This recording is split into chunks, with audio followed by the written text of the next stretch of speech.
여러분들이 세상에 나가서 복음을 증거할 때 우리는 당당하게 이야기합니다. 예수 믿으세요. 저는 여러분들에게 말씀을 드립니다. 예수 잘 믿으세요. 여러분, 예수 잘 믿으시기 바랍니다. 그런 의미에서 서로 옆 사람들과 함께 인사를 나누겠습니다. 지난 한 주간 동안 정의롭게 사셨습니까?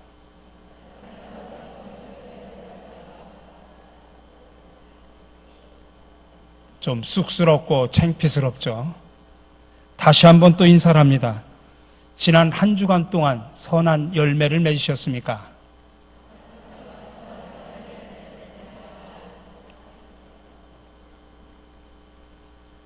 우리는 믿음으로 의로운 자가 돼 죄사함을 받고 이제 하나님과 바른 관계를 회복했습니다. 그러므로 이제 참된 그리스도인으로서 이 세상에서 하나님을 뜨겁게 사랑하고 또 이웃과 공동체 안에서 소금과 빛이 되어 선한 열매를 맺어야 합니다.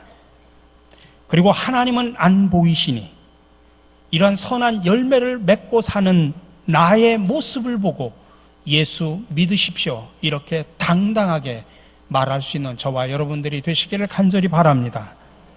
이것이 지난주에 여러분들에게 말씀을 드렸던 바울의 칭의론의 핵심입니다.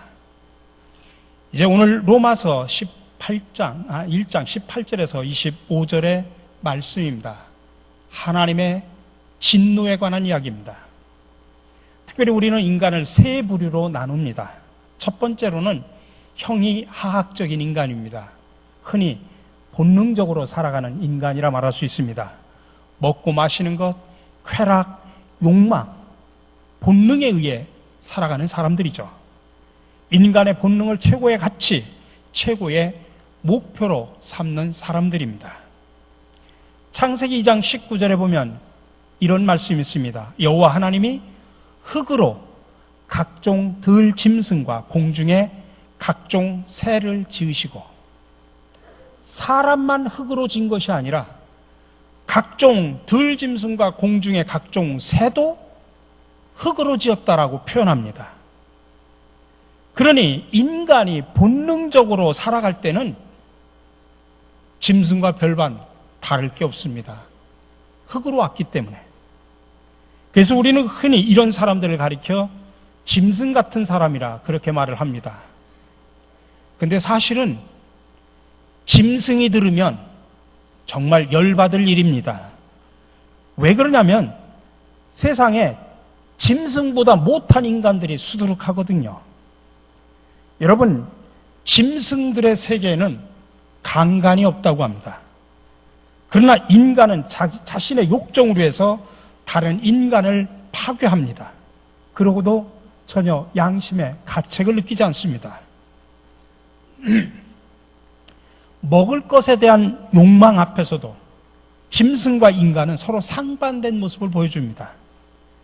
짐승은 배부를 때는 먹이를 쌓아두질 않습니다. 그냥 배고플 때만 찾아가서 먹습니다. 그러나 본능적인 인간은 아무리 자기가 배불러도, 아니 먹을 것이 썩어 없어질지언정 쌓아둡니다. 먹을 것을 탐하는 인간의 욕망에는 브레이크가 없습니다.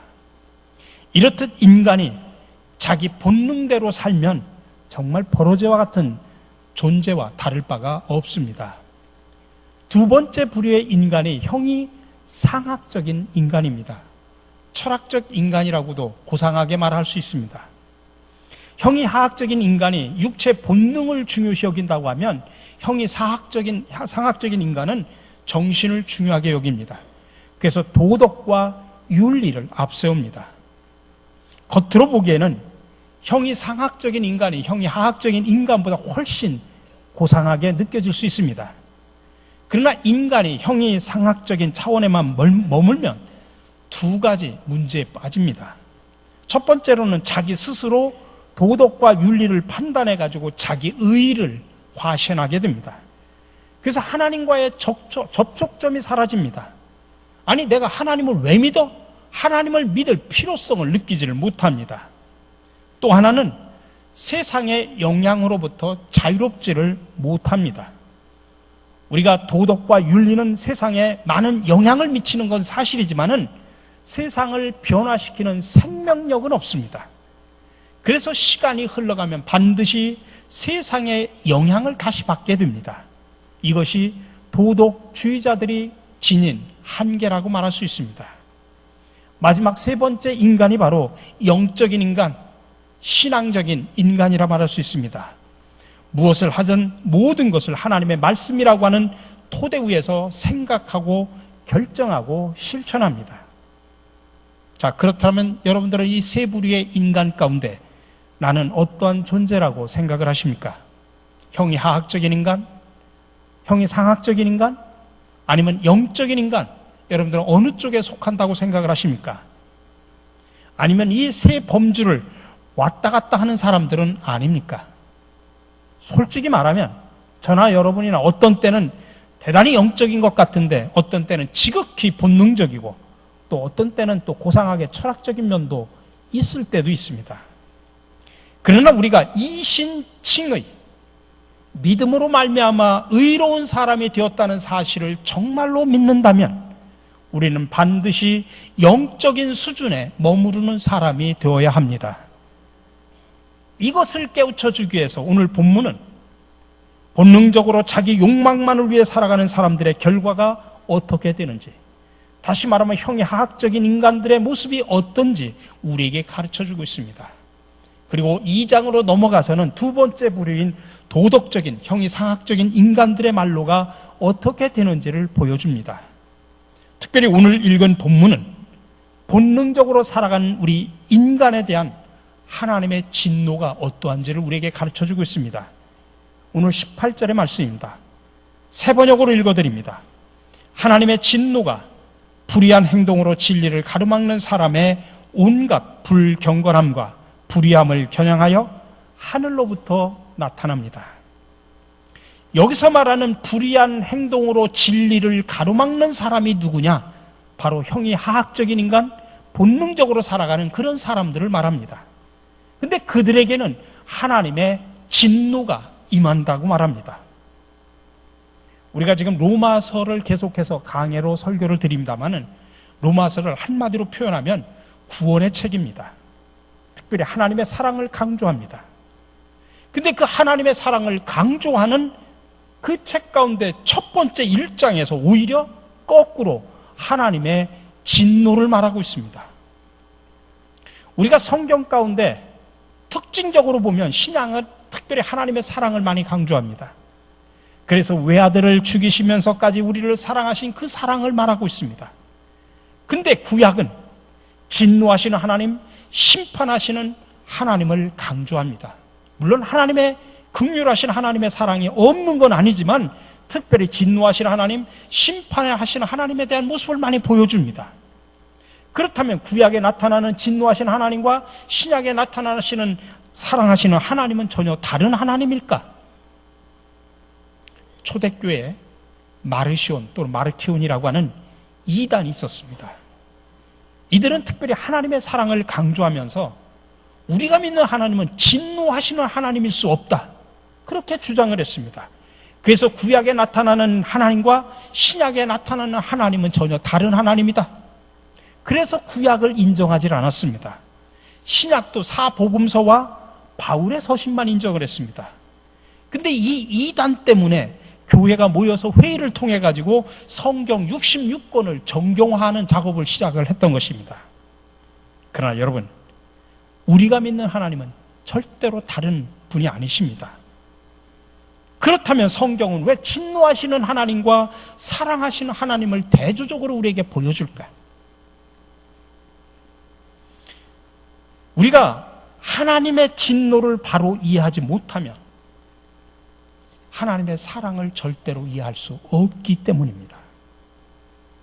우리가 믿는 하나님은 절대로 죄에 대해서는 단호하십니다. 하나님은 죄와 함께 하실 수 없는 분이십니다. 그래서 죄에 대해서는 언제든지 진노하십니다. 특별히 구약에서는 그런 하나님의 속성을 우리에게 보여줍니다. 근데 그런 하나님께서 그럼에도 불구하고 우리 같은 죄인을 선택하시면서 대신 당신의 아들을 진노의 대상으로 삼아 제물로 죽이셨습니다. 아니, 진노를 받아서, 죄 많은 내가 하나님의 진노를 받아 내가 죽어야 마땅한데 나를 대신해서 희생 제물로, 진노의 대상으로 예수 그리스도를 십자가에 못 박으셨습니다. 따라서 우리가 이 하나님의 진노를 바로 깨달아야만이 하나님의 사랑이 비로소 나에게 감격적인 사랑으로 다가오게 됩니다. 하나님의 진노를 바로 깨달아야만이 하나님의 사랑이 얼마나 보배로운 사랑인가를 깨닫게 됩니다. 이 하나님의 진노를 바로 깨달아야만이 사랑으로 나를 감싸주시는 그분을 위해 우리도 생명을 내어놓을 수가 있습니다. 그러므로 하나님의 진노를 모르면 하나님의 사랑은 가치가 퇴색되고 무의미해질 뿐입니다. 예를 들어 봅시다. 내가 사랑하는 자식이 있습니다. 근데 이 사랑하는 자식이 악의 길을 걸어가고 있습니다. 이런 방탕하고 패역한 삶을 살아가는 자식을 바라보면서 정말 그 자식을 사랑하는 부모라면 채찍을 들고 징계를 하고 진노를 하는 것이 당연합니다. 그렇지 않으면 나는 내 자식을 사랑하는 부모가 아닙니다. 사랑하는데 채찍을 들지 않고 진노하지 않으면 그 아이는 타락으로 가는 지름길을 걷게 됩니다. 마찬가지로 하나님께서 우리를 책임있게 사랑하시기 때문에 진노하시는 것입니다. 그러므로 하나님의 사랑을 강조하기 위해서 우리가 하나님의 진노를 가르치지 않으면 그것 역시도 반쪽 복음입니다. 성경적인 것이 아닙니다. 자, 그렇다면 하나님의 진노는 언제 나타날까요? 오늘 본문에서는 세 가지 모습으로 보여줍니다. 첫 번째로는 경건하지 않고 불의할 때 나타납니다. 오늘 18절의 말씀입니다. 하나님의 진노가 불의한 행동으로 진리를 가로막는 사람의 온갖 불경건함과 불의함을 겨냥하여 하늘로부터 나타납니다. 여기서 불경건함, 불의함을 이야기합니다. 특히 경건이라고 하는 단어는 하나님과의 관계 속에서 사용하는 단어입니다. 그리고 불의라고 하는 것은 이웃과의 관계 속에서 사용하는 단어입니다. 근데 하나님 앞에서 불경건하고 사람 앞에서 불의한 것은 본능적인 인간의 특징이라는 이야기입니다. 그러나 하나님에 대한 경건과 사람에 대한 의로움은 뗄래야 뗄 수 없는 관계입니다. 다시 말하면 하나님 앞에서 불경건한 사람이 사람 앞에서 절대로 의로울 수가 없습니다. 사람 앞에서 불의한 사람이 하나님 앞에서는 절대로 경건할 수가 없습니다. 마치 가정에 불충실한 남편이 아내를 진정으로 사랑할 수 없고 아내를 진정으로 사랑하지 않는 사람이 가정을 충실하지 못하는 것과 마찬가지입니다. 여러분, 우리 인간의 역사를 보십시오. 우리 인간의 역사를 보면 큰 권력과 힘과 군대를 가지고 별짓을 다 해도 결국에는 정의가 승리합니다. 근데 그런 역사를 반복하면서 살아가면서도 인간은 본능적으로 권력을 탐합니다. 그 끝이 결말이 참혹함을 분명히 아는데도 본능 앞에서 진실의 눈을 감아버립니다. 이처럼 세상 모든 것을 통해 하나님께서 우리에게 요구하시는 것이 무엇인지 알 수 있는데도 왜 그것을 보려고 하지 않습니까? 자기 안에 본능과 욕망이 더 크기 때문에 그렇습니다. 이런 사람들에게 하나님이 내릴 수 있는 것은 진노밖에 없다는 사실을 기억하셔야 됩니다. 두 번째로는 자신이 죄인인 줄 알면서도 하나님 앞에 나아가지 못할 때입니다. 오늘 21절의 말씀입니다. 사람들은 하나님을 알면서도 하나님을 하나님으로 영화롭게 해드리거나 감사를 드리기는커녕 오히려 생각이 허망해져서 그들의 지각 없는 마음이 어두워졌습니다. 자기 욕망, 자기 욕심 때문에 하나님을 의식하지 않고 살아가는 사람들이 있습니다. 그러나 자연에 나타나는 수많은 그런 현상이라든지 말씀을 통해서 하나님의 존재를 알고 의식하고 있으면서도 하나님께 한 발자국도 나아가지 않는 사람들도 있습니다. 우리가 밖에 나가서 전도를 하면 예수 믿으라고 이야기하면 그런 이야기를 하는 사람들이 참으로 많이 있습니다. 나는 솔직히 말하면 지은 죄가 너무 많아서요. 그 말은 내가 죄인이라는 사실을 인정함과 동시에 절대자가 있다고 하는 것을 인식하고 살아가고 있다는 이야기입니다. 자신이 죄인임을 알면서도 하나님 앞에 나가지 않는 사람은 마치 마약 중독자와 마찬가지입니다. 세상에서 가장 미련한 사람이 마약 중독자입니다. 마약을 하면 자기 인생이 어떻게 된다는 것을 뻔히 알면서도 마약을 계속 자기 몸에 투여합니다. 왜 그러냐? 그 순간적인 쾌락을 이기지 못하기 때문에 그렇습니다. 그래서 마약을 자기 몸에 주입하는 것입니다. 내가 죄인인 줄 알고 절대자가 있다고 하는 사실을 인정하면서도 육적으로 얽히고 설킨 그런 미련 때문에 하나님 앞에 나가지 못한다면 그것은 자기 몸에 마약을 투약하는 것과 마찬가지입니다. 오늘 본문에 허망이라는 단어를 쓰는데 마약 중독자가 자기 몸에 마약을 투여하는 것이 얼마나 허망한 일입니까? 이런 사람에 대해서 하나님께서는 진노를 하신다는 이야기입니다. 마지막 세 번째로 우상을 섬길 때 하나님은 진노하십니다. 22절에서 23절입니다. 사람들은 스스로 지혜가 있다고 주장하지만 실상은 어리석은 사람이 되었습니다. 그들은 썩지 않는 하나님의 영광을 썩어 없어질 사람이나 새나 네 발 짐승이나 기어다니는 동물의 형상으로 바꾸어 놓았습니다. 여러분, 우상을 섬기는 것은 결국 자기를 섬기는 거나 마찬가지입니다.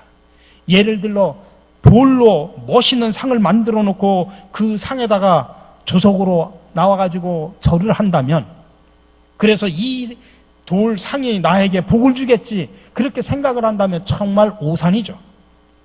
자기 생각으로 자기 멋대로 돌을 조각을 해서 그것에 절을 하면 결국 누구에게 절하는 겁니까? 그 돌을 조각한 나한테 절하는 거지 않습니까? 여러분, 우상이라고 하는 게 뭐냐? 여러 가지로 말할 수 있지만 우상은 한마디로 말하면 하나님보다 더 사랑하는 게 다 우상입니다.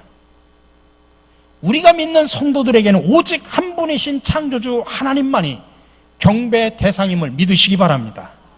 근데 구약시대 때는 눈에 보이는 우상들이 있었습니다. 금송아지나 바알이나 아세라 등 이렇게 실제로 눈에 보이는 우상들이 있었습니다.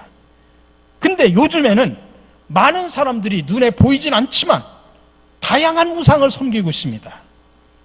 요즘에는 자식들이 우상입니다. 물질이 우상입니다. 자식이 우상이 돼가지고 주일날 예배를 드리는 것보다 학원에 가서 공부한다고 하면 그래, 예배 빠져도 관계없어. 그래, 좋은 대학 가야지. 좋은 직장에 취직해야지.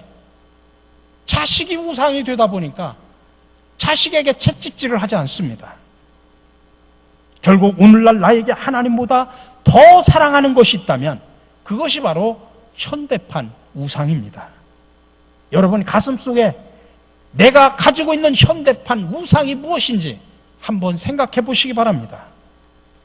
이런 인간이 우상을 숭배할 때 하나님은 진노하신다라고 말합니다.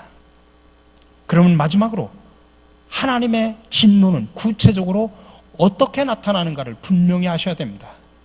하나님의 진노는 두 가지 방법으로 나타납니다. 첫 번째 방법은 우리가 너무나 잘 알고 있는 방법입니다. 구약에 보면 노아의 홍수나 소돔과 고모라의 유황불에서 보듯이 전부를 싹 쓸어버립니다. 이스라엘 백성들이 성전을 지어놓고 그 성전을 우상으로 섬겼을 때 그 성전마저도 쓸어버리셨습니다. 이방의 침략을 통해서 그 성전마저 초토화시켜버렸습니다. 이렇게 하나님께서는 진노를 나타나실 때 그냥 멸절을 시켜버립니다. 그러면 사람들은 하나님께서 진노하셨구나 금방 알 수 있습니다. 그런데 두 번째 하나님의 진노의 내용은 사람들이 모르고 살아갑니다. 전혀 하나님의 진노가 아닌 것처럼 임하기 때문에 그렇습니다. 근데 사실은 이것이 가장 무섭고 두려운 진노입니다. 왜냐하면 사람들이 착각만 할 뿐이지 실로 하나님의 진노가 임한 것이기 때문에 그렇습니다. 오늘 24절을 봅시다. 그러므로 하나님께서는 사람들이 마음의 욕정대로 하도록 더러움에 그대로 내버려 두시니 서로의 몸을 욕되게 하셨습니다. 26절 읽겠습니다. 이런 까닭에 하나님께서는 사람들을 부끄러운 정욕에 내버려 두셨습니다. 28절입니다. 사람들이 하나님을 인정하기를 싫어하므로 하나님께서는 사람들을 타락한 마음자리에 내버려 두셔서 해서는 안 될 일을 하도록 놓아주셨습니다. 이 세 절의 공통점이 뭡니까? 내버려 둔 겁니다. 네 멋대로 하라. 내버려 둔 겁니다. 이게 하나님의 진노 가운데 가장 무서운 진노입니다. 마음의 육정대로 하도록 내버려 두고, 부끄러운 정욕에 내버려 두고, 타락한 마음자리에 내버려 두는 겁니다. 철저한 무관심입니다. 다른 말로 표현하면 하나님께서 포기하신 겁니다. 여러분, 사랑의 반대말은 미움이 아니라 무관심이라고 표현하죠. 미워한다는 말은 그만큼 사랑하기 때문에 미워하는 것입니다. 근데 무관심과 포기는 그냥 내버려 두는 겁니다. 그러니 그 자체가 얼마나 무서운 심판입니까? 네 멋대로 하도록 내버려 두는 것, 이 자체가 엄청난 심판입니다. 여러분, 내가 세상에 살면서 분명히 하나님을 영화롭게 하지도 않고 하나님께 감사하는 삶도 살지 않았는데 내가 하는 모든 일이 다 술술 풀립니다. 공부도 잘 되고, 연구도 성과가 나오고, 회사 일도 잘 풀리고, 가정이나 친구에도 전혀 문제가 없습니다. 정말 살만 납니다. 우리는 또 그런 사람을 보면 얼마나 부러워합니까? 그러나 여러분, 결코 부러워하지 마십시오. 이것은 하나님께서 무관심 속에 그냥 내버려 두신 겁니다. 포기한 겁니다. 이것은 브레이크 없는 자동차를 타고서 200km, 300km 속도로 고속도로를 신나게 달리는 것과 마찬가지입니다. 그러나 그 결과는 뻔하지 않습니까? 하나님께서 직접 간섭하지 않으시고 그냥 제 멋대로 살도록 두는 것이야말로 하나님의 무서운 심판임을 기억하셔야 됩니다.